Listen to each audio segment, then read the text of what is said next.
Olá, sejam muito bem-vindos ao podcast do PPG SPAM. Esse podcast é uma ação do Programa de Pós-Graduação em História das Populações Amazônicas da Universidade Federal do Tocantins. Meu nome é Isabel Carvalho e hoje eu estarei entrevistando o professor Dr. Marcelo Gonzalez Brasil Fagundes. O doutor possui graduação em História pela Universidade do Estado de Santa Catarina, UDESC, e graduação em Ciências Sociais pela Universidade Federal de Santa Catarina, UFC. Mestre em História Cultural pela Universidade Federal de Santa Catarina e mestre em História do Mundo Hispânico pela Universidade de Jaume, na Espanha.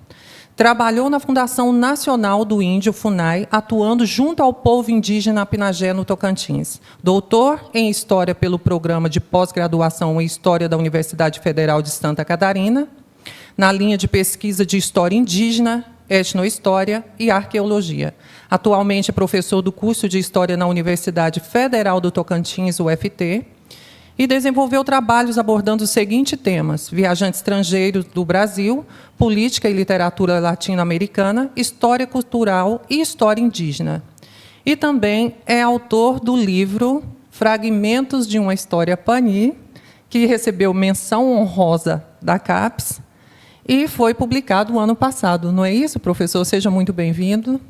É isso mesmo, Isabel. Obrigado pelo convite. É um prazer aqui estar falando um pouco mais sobre o livro, né, e também sobre a história dos Apinagé. Professor, começando as nossas perguntas, sobre a sua vida, como você veio parar aqui no Tocantins? Porque aqui a sua formação é em Santa Catarina e, de repente, você está aqui no estado trabalhando com os povos Apinagé. Como se deu isso? Sim, a minha trajetória acadêmica ela se dá basicamente em Santa Catarina, né, com cursos de graduação, enfim, mas sempre tive uma atuação muito ligada ao estudo das populações indígenas, né, tanto no contexto catarinense e também a partir de uma perspectiva da história brasileira como um todo, né. Bom, a minha chegada no Tocantins se deu basicamente por conta do concurso da Fundação Nacional dos Povos Indígenas, né, a antiga Fundação Nacional do Índio, a FUNAI, onde, enfim, aprovado, eu cheguei aqui no Tocantins em 2010, né, começando uma atuação, né, como indigenista, né, que é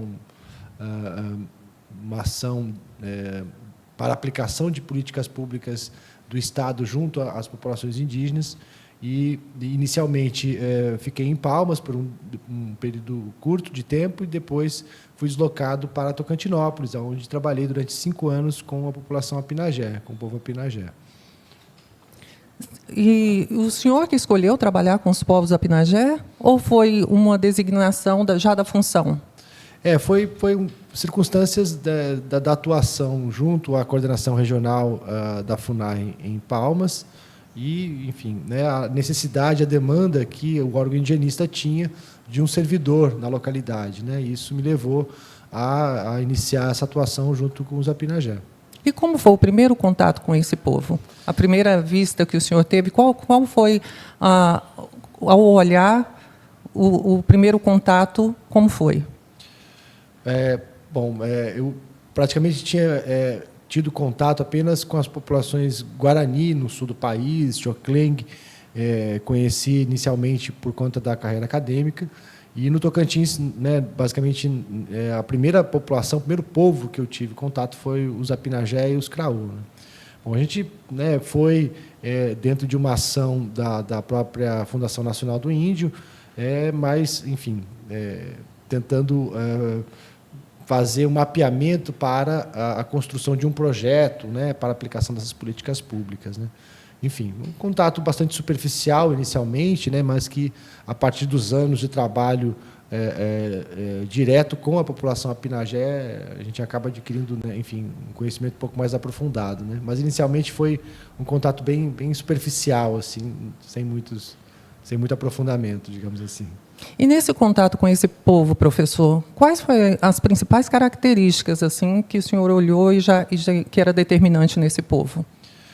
Bom, em princípio, né, quando a gente observa a realidade das populações indígenas, né, localizadas no litoral, né, mais próximas dos grandes centros urbanos, chama a atenção, né, a realidade dos povos indígenas do Tocantins, que é a grande presença dessa população no interior das terras indígenas, né? O estado do Tocantins é o segundo estado que tem a maior proporção de população indígena vivendo em terra indígena, né? E isso é uma característica muito marcante dos povos G, né? Os povos que falam língua G, que estão localizados aqui no Brasil Central.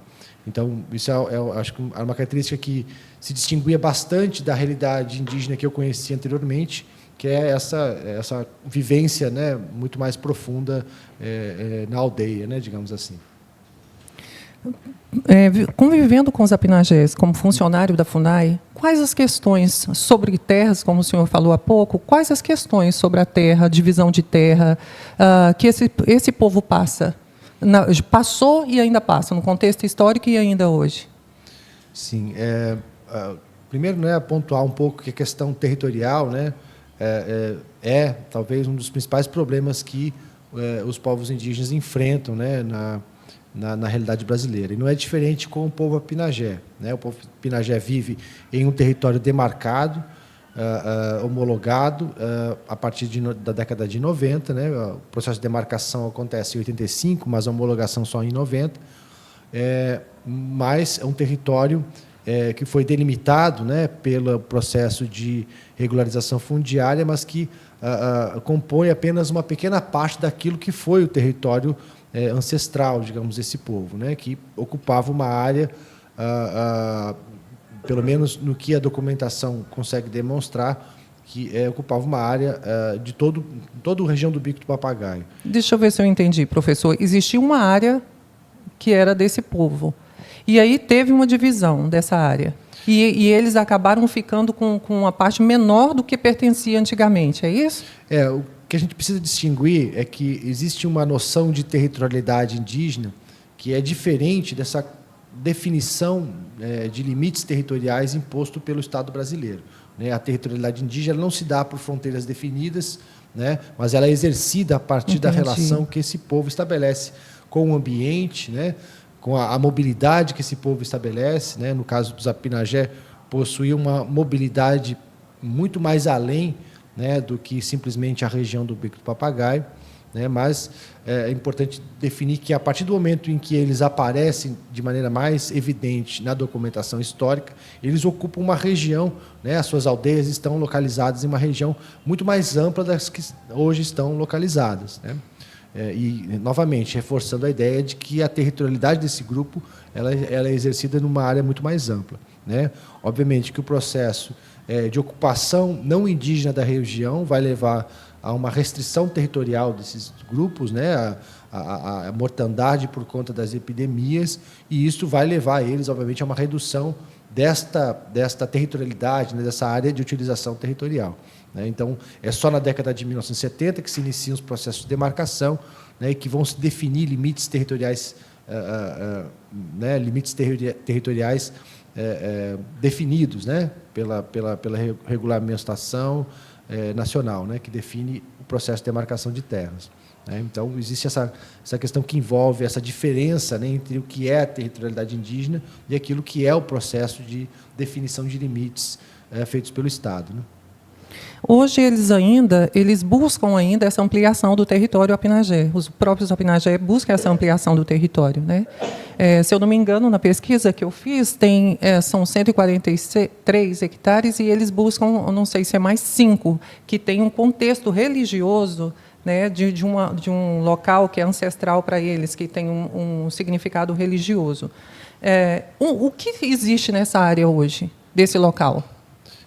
Esclarecendo um pouco mais, são 143 mil hectares, né? Hectares. É uma área relativamente grande, mas que, durante o processo de demarcação, né, que ocorreu na época da ditadura militar, parte desse território não foi considerada, né, apesar de todos os documentos emitidos pelo Serviço de Proteção aos Índios, ou mesmo pela FUNAI, reconhecerem que este era um território de ocupação indígena.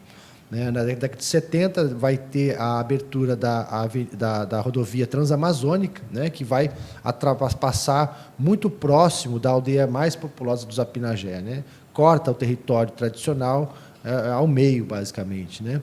E os militares, né, conduziram o processo de demarcação, né, usando a justificativa de que era de interesse da soberania nacional manter áreas a oeste da rodovia Transamazônica como uma área para colonização não indígena, né? Então, o argumento da soberania nacional levou os militares a suprimir parte do território tradicional Apinagé, né? Professor, a construção da BR-230, a Transamazônica, impactou diretamente as dinâmicas fundiárias locais. Qual foi o efeito dessa obra na redução do território dos Apinagés? Os Apinagé, eles exercem a sua territorialidade a partir de diversos aspectos, né? Aspectos que envolvem a cosmologia, envolvem a utilização de plantas medicinais, áreas para a caça, né? Enfim, para a coleta de frutos do cerrado, né? Espécies do cerrado. E esta é uma região que tem uma importância significativa para um dos subgrupos Apinagé, né? Que é o subgrupo Crimboiré, localizado nas regiões do Rio Gameleira. Então, a construção da Transamazônica ela afetou principalmente a territorialidade desse subgrupo, né, que habita essa região historicamente, né? O senhor acabou de falar sobre o espaço chamado Gameleira. Fazendo as leituras para a entrevista, eu vi que esse espaço é muito importante para o povo Apinagé. O que tem nesse espaço? Sim, é um pouco dentro dessa discussão, né? Existem, primeiro, referências arqueológicas na região, né, como gravuras rupestres, que estão incorporadas à cosmologia Apinagé e que servem como uma forma de justificar ou de legitimar a ocupação Apinagé desse território. Além disso, né, dessas referências cosmológicas, a gente tem a utilização de plantas medicinais, né, que estão presentes exclusivamente nessa região e que são de importância fundamental para essa medicina tradicional Apinagé, né? Além de ser uma região que teve, né, teve a ocorrência de diversas aldeias históricas, enfim, que hoje ainda são contadas pelas novas gerações. Então, é uma área que possui diferentes dimensões, digamos assim, dessa territorialidade do povo Apinagé, né? Então, esse espaço chamado Gameleira, ele está fora do território, dos 143 mil hectares do território Apinagé? Sim, ele está fora do território.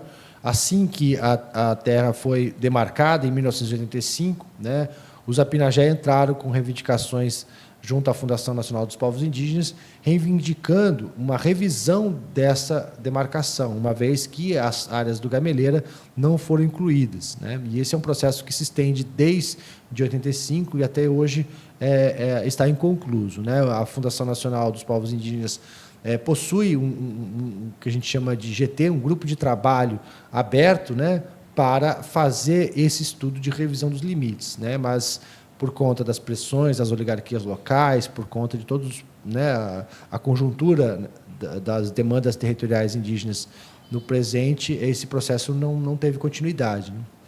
Professor, olhando a reportagem, texto, lendo para fazer a entrevista, eu vi que alguns órgãos nacionais eles não cederam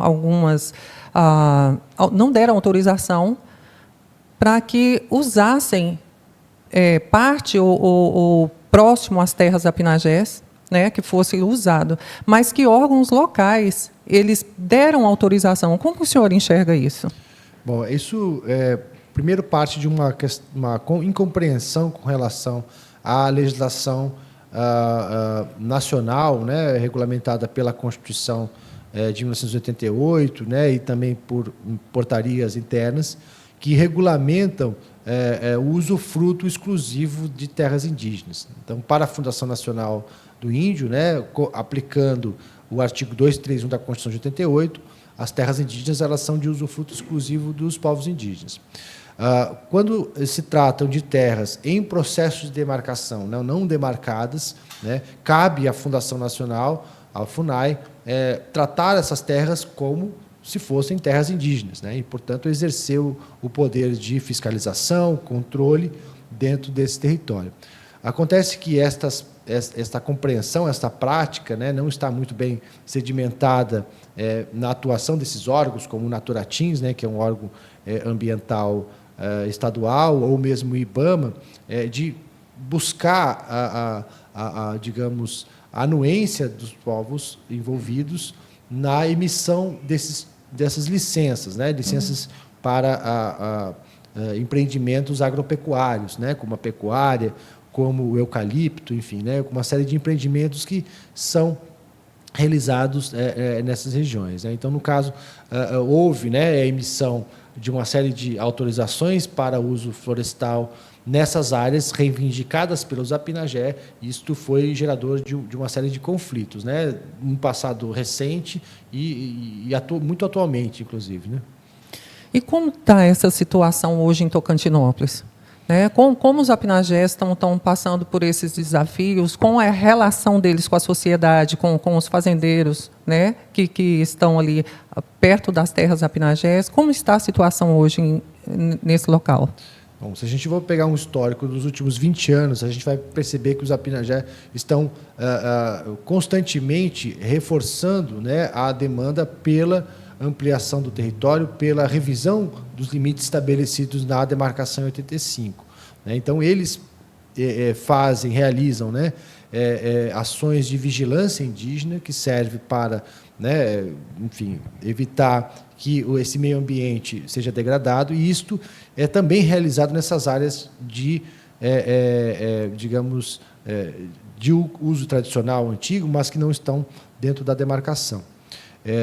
Bom, recentemente, a semana passada, inclusive, né, os Apinagé emitiram uma nota contra uma fazenda na região que promoveu um enorme desmatamento para a instalação de carvoarias e, enfim, né, e para a posterior plantio de eucalipto, e os Apinagé, né, reforçam, né, o pedido aos órgãos ambientais para que embargue essas autorizações e que, para a Fundação Nacional dos Povos Indígenas, retome o processo de demarcação desse território. Né? Então, é uma disputa, né, digamos, muito antiga, mas que ela ainda tem sérias consequências no presente. Né?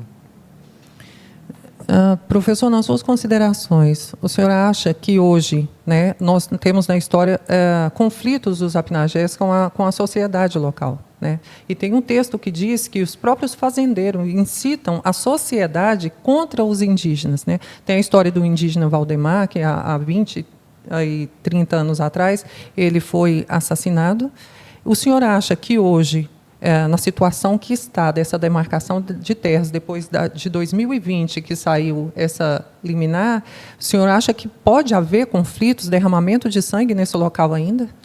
Bom, é um caso que não é algo exclusivo do povo Apinagé, mas que envolve a realidade de todos os povos indígenas do Brasil, que é uma relação violenta com essa população do entorno. Né? A gente está observando o caso dos Guarani, por exemplo, agora, que em uma área demarcada, né, tem as suas terras invadidas, enfim, né, uma série de violências que são realizadas justamente por essa população que não quer os indígenas da região.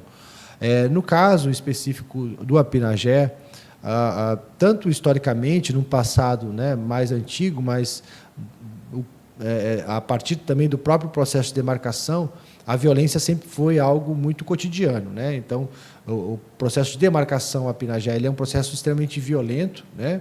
De ameaças à integridade física das aldeias, né? A tentativa de expulsão, né? E organizações, digamos, armadas, né? Formadas justamente pelas oligarquias regionais, locais, pela população, né? Que vai contra, né, os interesses territoriais que os Apinagé têm. A gente tem casos também muito recentes, em 2009, né, enfim, uma invasão da aldeia Cocalinho, no extremo noroeste da terra, né, que acabou com a morte de não indígenas e também com o incêndio das aldeias, a expulsão dos indígenas do local. Então, percebe-se que a violência é algo recorrente na relação dos Apinagé com a sociedade do entorno. O que a gente tem de diferente na realidade atual é que os Apinagés possuem uma organização política, né? A Associação PEMPTCHA, que tem uma atuação muito presente e uma relação muito próxima com os órgãos de controle, como o Ministério Público Federal, né? A Quarta Câmara, enfim, e que isso permite, né? Uma maior visibilidade, né? Para essas demandas, né? E, obviamente, inibir ações de violência por conta das oligarquias. Mas a relação é tensa em muitos aspectos, quando envolve a questão territorial. Na sua visão, professor, qual é o papel que o governo deveria desempenhar nessa questão, né? Sobre a questão das terras apinagés? O que teria que ser feito, né?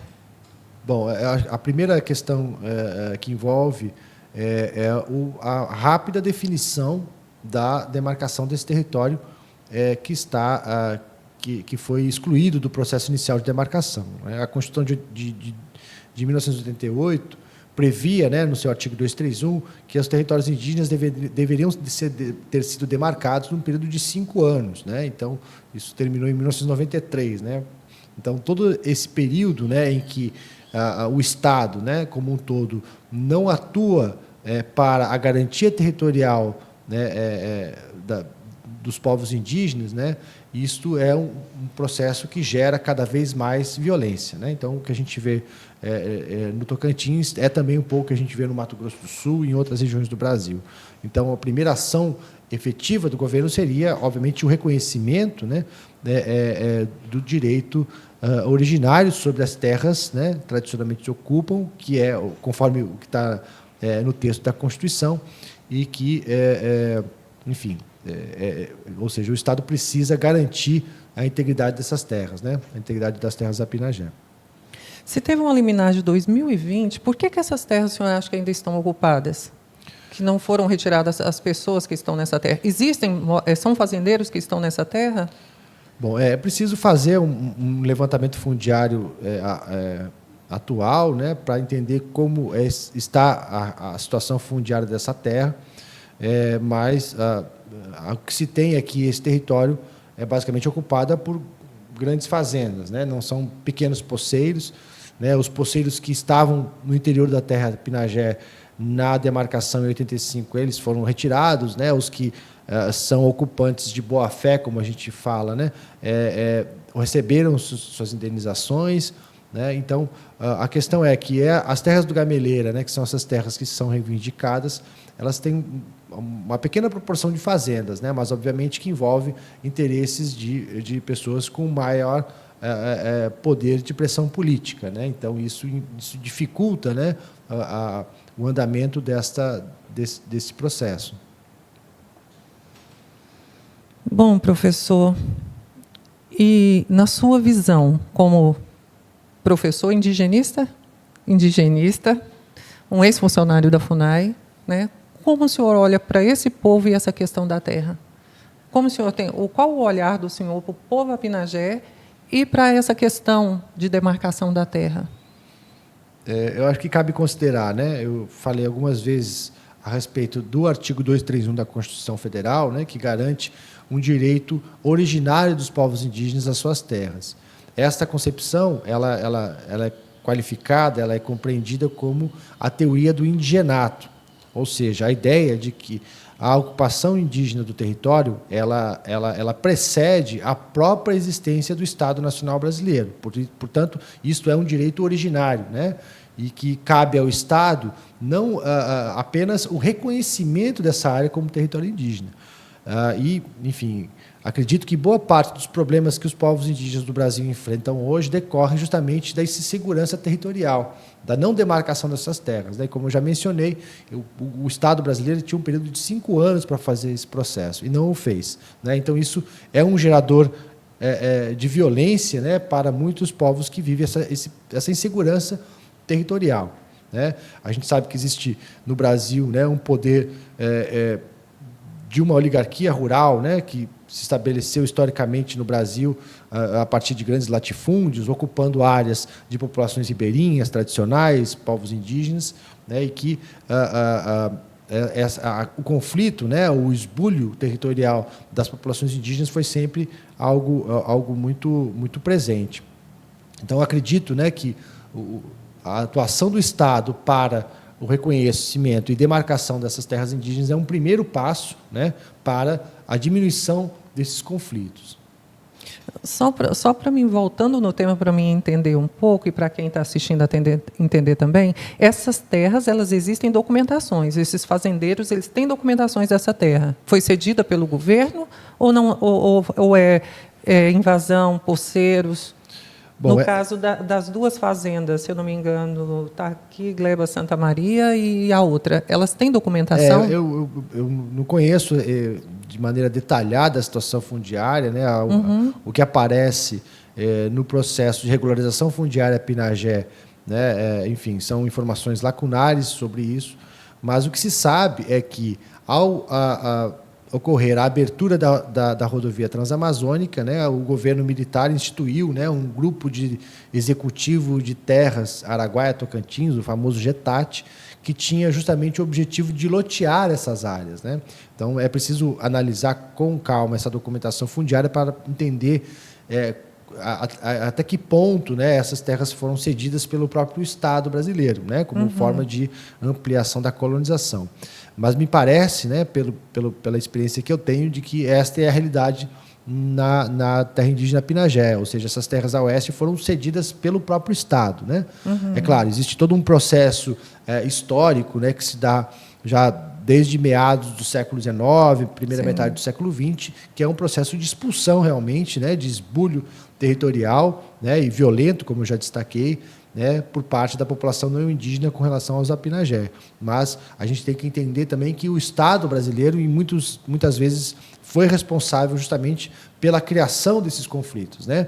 Da mesma forma, o Mato Grosso do Sul, por exemplo, né, que a gente tem uma série de terras que foram cedidas pelo próprio Estado, né? Então, realmente, isso é um gerador de tensão, né?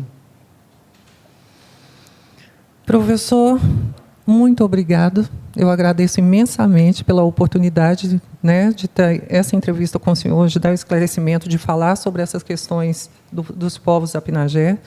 E eu gostaria de saber se o senhor tem alguma mensagem para deixar sobre a importância da proteção dos direitos indígenas e ambientais para o futuro do país. O senhor tem alguma mensagem? Bom, eu queria primeiro agradecer o convite. É sempre muito importante falar dessas questões, né, uma vez que envolve, enfim, questões necessárias para essas populações vulnerabilizadas, né, e que a atuação do Estado nesse sentido ela é muito importante. Né, reforçar um pouco a importância, a necessidade da preservação dos territórios indígenas, né, e nesse sentido, a ação do Estado para a demarcação dessas terras, né, uma vez que os povos indígenas são um dos principais responsáveis pela preservação do meio ambiente. Né, se a gente for analisar os territórios indígenas no Brasil hoje, né, se percebe claramente que eles preservam o meio ambiente e que eles são responsáveis pela manutenção da vegetação, né, e do bioma nessas regiões, né? Então, em tempos de mudanças climáticas, em tempos de aquecimento global, né, a atuação dos povos indígenas, né, e a relação que essas populações têm com o seu território, ela é fundamental para a gente garantir a sobrevivência de todos, né? Enfim, pensar um pouco, né, nas próprias ideias trazidas, né, por intelectuais como Ailton Krenak, né, que mostra essa relação ancestral que as populações indígenas estabelecem com esse território, né, que está para além de uma utilização econômica do território, né, mas algo que tem a ver com essa relação cosmológica, ambiental, essa relação religiosa, enfim, né. Professor, muito obrigado. Foi um prazer receber o senhor aqui hoje. Os esclarecimentos são de grande valia. E aqui nós encerramos o nosso podcast sobre os povos amazônicos e esperamos vocês no próximo. Até mais.